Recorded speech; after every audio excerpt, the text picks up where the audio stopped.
Can you even see where the wall is on the camera? You can see the top of the wall when the waves go back down. But it's definitely, it's not so much the waves, it's how high the water is. Dude, that water almost crested this road today. Yeah, the water came up. If it had come up another 18 inches, yeah, 2 feet, it would have been on top of the road. It would have been on top of the road. So that's wild.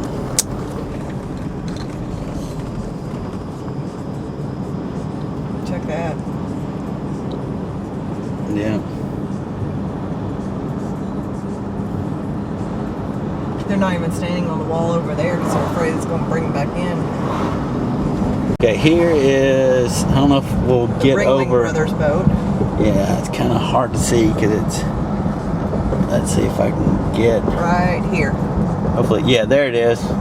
That's the one that was being restored. Got to be restored again. Yeah, it was floating. It's actually a pretty big boat. It's still a big boat, it's just you can't see all of it.